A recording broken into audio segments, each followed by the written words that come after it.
ആപ്പിളിൻ്റെ iPhone SE second generation ഇപ്പോൾ നമ്മൾ ആപ്പിളിൻ്റെ ഒഫീഷ്യൽ ഐഫോൺ ലൈനപ്പ് നോക്കാൻ നേരത്ത് ഏറ്റവും വില കുറഞ്ഞൊരു ഫോണാണ്. അതായത് ഏറ്റവും വില കുറഞ്ഞ ഐഫോണാണ്. എന്നാലും വില കുറവെന്ന് പറഞ്ഞാൽ പോലും അവർ ഒഫീഷ്യൽ പ്രൈസിങ്ങിനകത്ത് സ്റ്റാർട്ടിംഗ് പ്രൈസിംഗ് എന്ന് പറയുന്നത് 40,000ഉം ടോപ്പ് വേരിയൻ്റെ പ്രൈസിംഗ് എന്ന് പറയുന്നത് 55,000 ആണ്. അത് നമ്മൾ വേരിയൻസ് നോക്കാൻ നേരം നമ്മളെ ബേസ് വേരിയൻറ്റിനകത്ത് 64 GB സ്റ്റോറേജ് ഉള്ളൂ. പിന്നെ ടോപ്പ് വേരിയൻറ്റിനകത്ത് 256 GB സ്റ്റോറേജ് ആണ് വരുന്നത്. അത് ഈ ഒരു പ്രൈസിംഗ് കാണാൻ നേരത്ത് അത് നല്ല വില കൂടി നിൽക്കുന്ന ഒരു സംഭവം തന്നെയാണ്. പക്ഷേ നമുക്ക് ഫ്ലിപ്കാർട്ടിനകത്ത് ചില സമയത്തൊക്കെ ഓഫർ വരാറുണ്ട്. അത് ഓഫർ വരുന്ന സമയത്ത് നമുക്ക് കിട്ടുന്ന ഡീൽ എന്ന് പറയുന്നത് ഒരു 30,000 അല്ലെങ്കിൽ ഒരു 33,000 റേഞ്ചിലൊക്കെ നമുക്ക് ബേസ് വേരിയൻറ്റ് കിട്ടും. അത് മാത്രമല്ല ഏറ്റവും ഭയങ്കര ഡീൽ വന്നത് ഒരു 26,000ലാണ്. പക്ഷെ നമുക്ക് ഇപ്പോഴത്തെ ഒരു പ്രൈസിംഗ് എടുക്കാൻ നേരത്ത് ഇപ്പോഴത്തെ ഫ്ലിപ്കാർട്ട് പ്രൈസിംഗ് ഒക്കെ നോക്കാൻ നേരത്ത് നമുക്ക് ഒരു 32,000 33,000 റേഞ്ചിൽ പറയാൻ പറ്റും പ്രൈസിംഗ് എന്ന് പറയുന്നത്. അതും ബേസ് വേരിയൻ്റ് ആണ്. അപ്പോൾ അങ്ങനത്തെ ഒരു പ്രൈസിങ്ങിനകത്ത് നിങ്ങൾക്ക് ഈ ഐഫോൺ SE സെക്കൻഡ് ജനറേഷൻ 2021 വാങ്ങിച്ചു കഴിഞ്ഞാൽ ഒരു നല്ല ഓപ്ഷനാണോ അല്ലേ എന്നുള്ളതിനെ പറ്റിയാണ് ഈ വീഡിയോ.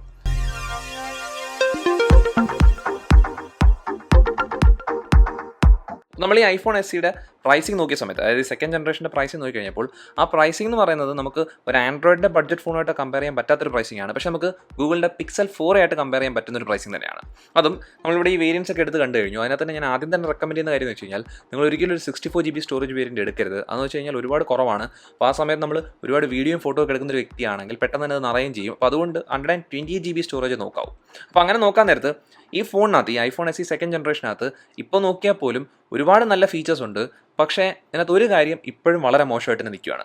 അതെന്ന് പറയുന്നത് ബാറ്ററി ലൈഫാണ്. അപ്പോൾ അതെന്ന് പറഞ്ഞാൽ നമുക്ക് ആദ്യം തന്നെ ബാറ്ററി ലൈഫിനെ പറ്റി പറയാം. കാരണം ബാറ്ററി ബാക്കപ്പിൻ്റെ കാര്യം ഒരുപാട് പേർക്ക് ഇമ്പോർട്ടൻ്റ് ആണ്. പ്രത്യേകിച്ച് നമുക്ക് ഈ 2021 സമയത്ത് നമ്മൾ ഫോണിനകത്ത് ഒരുപാട് കാര്യങ്ങൾ ചെയ്യുന്ന സമയമായതുകൊണ്ട് തന്നെ നമുക്കൊരു ഫോൺ എടുക്കാൻ നേരത്ത് അതിനകത്ത് കിട്ടുന്ന ബാറ്ററി ബാക്കപ്പ് നമുക്ക് മിനിമം ഒരു ദിവസമെങ്കിലും നിൽക്കണം. പക്ഷേ നമ്മുടെ ഐഫോൺ SE സെക്കൻഡ് ജനറേഷനകത്ത് ഇതിൻ്റെ ഡിസൈൻ കാണാൻ നേരത്തിന് മനസ്സിലാവും ഒരുപാട് കോമ്പാക്റ്റ് ആയ ഒരു ഫോണാണ്. അത് മാത്രമല്ല കനമൊക്കെ ഒരുപാട് കുറവാണ്. അപ്പോൾ കയ്യിൽ ഒതുങ്ങി നിൽക്കുന്ന ഒരു ഫോണാണ്. അപ്പോൾ ഇങ്ങനത്തെ ഒരു ഫോം ഫാക്ടർ വരാൻ നേരത്ത്, അതായത് ഐഫോൺ 8ൻ്റെ അതേ ഡിസൈനാണ്. അപ്പോൾ ഇങ്ങനത്തെ ഒരു ഫോം ഫാക്ടറിനകത്ത് ഉള്ള പ്രശ്നം എന്ന് പറയുന്നത് ഇതിൻ്റെ ബാറ്ററി സൈസ് അല്ലെങ്കിൽ ബാറ്ററി കപ്പാസിറ്റി ഒരുപാട് കുറവായിരിക്കും. അപ്പോൾ ഇവിടെ ബാറ്ററി കപ്പാസിറ്റി 1821 mAh ആണ്.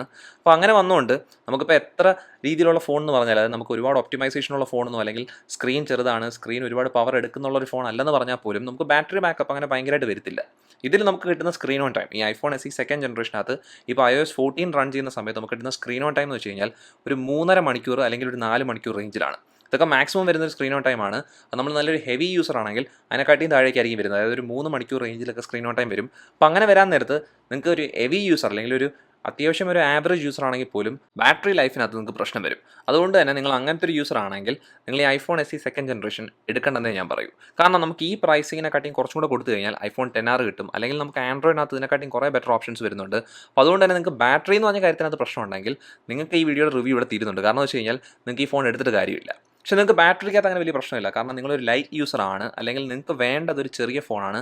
അത് നിങ്ങൾക്ക് പണ്ടത്തെ കണക്ക് തന്നെ ഇതിനൊരു ഫോണായിട്ടാണ് ഉപയോഗിക്കേണ്ടത്. പിന്നെ അതിൻ്റെ കൂടെ നിങ്ങൾക്ക് ഫോട്ടോസ് എടുക്കണം, ഇടയ്ക്ക് വീഡിയോസ് കാണണം, പിന്നെ ചെറുതായിട്ട് വെബ് ബ്രൗസിംഗ് ഉണ്ട്. അത് കൂടാതെ തന്നെ നമുക്ക് ഈ ഫോൺ എടുക്കുന്ന സമയത്ത് ഇതൊരു 4 വർഷത്തോളം നമുക്ക് സോഫ്റ്റ്വെയർ സപ്പോർട്ടൊക്കെ വേണം. അങ്ങനത്തെ രീതിയിലാണ് നിങ്ങൾ നോക്കുന്നതെങ്കിൽ ഈ ഐഫോൺ SE സെക്കൻഡ് ജനറേഷൻ ഒരു പെർഫെക്റ്റ് ഡിവൈസായി മാറും. കാരണം ഇതിനകത്ത് ഈ ബാറ്ററി ബാക്കപ്പ് എന്നുള്ളൊരു പ്രശ്നം ഒഴിച്ചു കഴിഞ്ഞാൽ വേറെ നമുക്ക് വേണമെങ്കിൽ പ്രശ്നമായിട്ട് പറയാൻ പറ്റുന്നത് ഇതിൻ്റെ സ്ക്രീൻ സൈസാണ്. എന്നാൽ നമ്മൾ ഇങ്ങനെ ഒരു കോമ്പാക്റ്റ് ആയിട്ടുള്ളൊരു ഫോൺ എടുക്കാൻ നേരം നമുക്ക് സ്ക്രീൻ സൈസ് എന്ന് പറയുന്നത് എന്തായാലും ചെറുതായിരിക്കും, ഒന്ന് ഊഹിക്കാവുന്നേ ഉള്ളൂ. പക്ഷേ ഇവിടെ കുറച്ച് നല്ലോണം ചെറുതായിട്ടുണ്ട്. കാരണം ഇവിടുത്തെ ഫ്രണ്ട് നോക്കാൻ നേരത്ത് ഫ്രണ്ടിലത്തെ ഡിസ്പ്ലേ എന്ന് പറയുന്നത് പഴയ ഡിസ്പ്ലേ ഡിസൈനാണ്. അതായത് നമുക്ക് ബെസലുള്ള ഡിസ്പ്ലേ ഡിസൈനാണ്. കാരണം ഇവിടെ നമുക്ക് ഹോം ബട്ടൺ വരുന്നുണ്ട്. ഐഫോണിനകത്ത് ഹോം ബട്ടൺ പണ്ട് വന്നിരുന്നൊരു കാര്യമാണ്.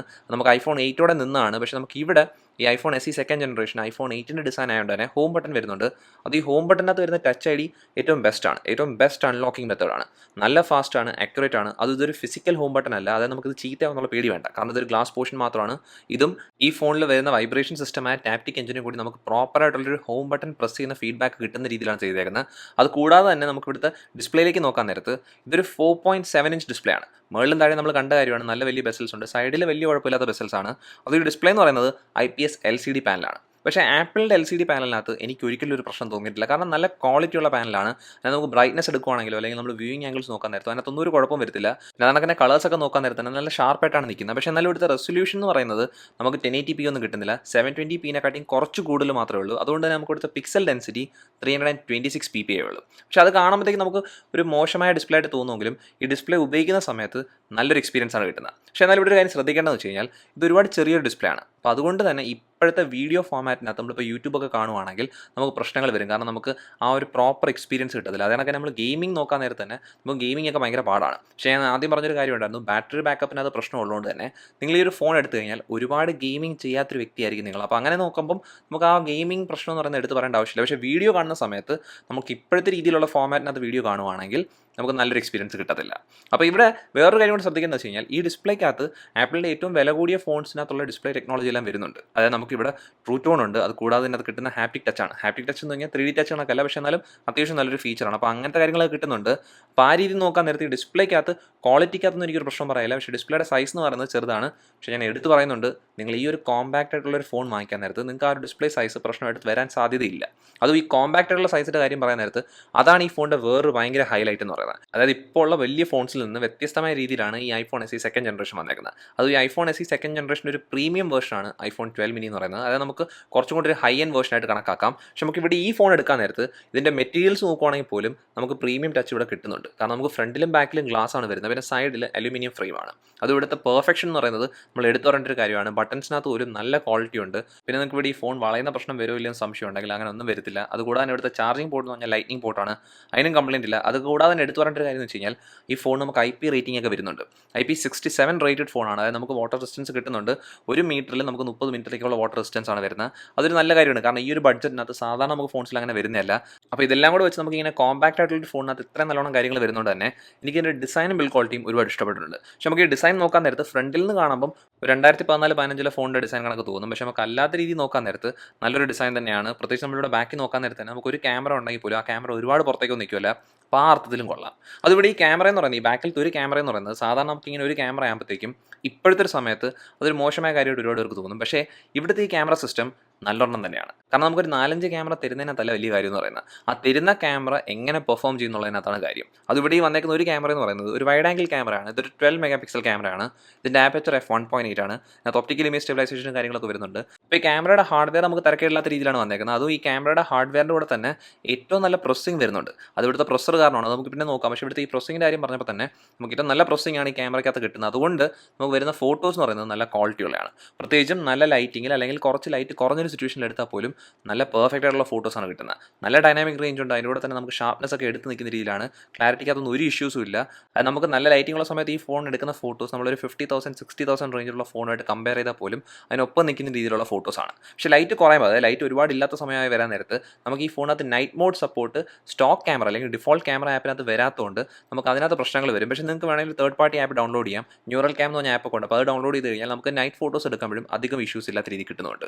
പിന്നെ ഈ ക്യാമറയ്ക്കകത്ത് ഏറ്റവും ഹൈപ്പിട്ട് പറയേണ്ട ഫീച്ചർ എന്ന് പറയുന്നത് വീഡിയോ റെക്കോർഡിംഗ് ആണ്. വീഡിയോ റെക്കോർഡിങ്ങിന് ഈ ഫോൺ ഈ ഒരു ബഡ്ജറ്റ്, അതായത് 40,000-50,000 റേഞ്ച് നോക്കാൻ നേരത്ത് ഏറ്റവും ബെസ്റ്റ് ഓപ്ഷൻ തന്നെയാണ്. അതായത് നമുക്കിവിടെ 4K 60 FPS വീഡിയോ എടുക്കാൻ പറ്റുന്നുണ്ട്. അത് നമുക്ക് എക്സ്റ്റൻഡ് ഡൈനാമിക് റേഞ്ച് വേണമെങ്കിൽ 4K 30 FPS ഇട്ട് എടുത്താൽ മതി.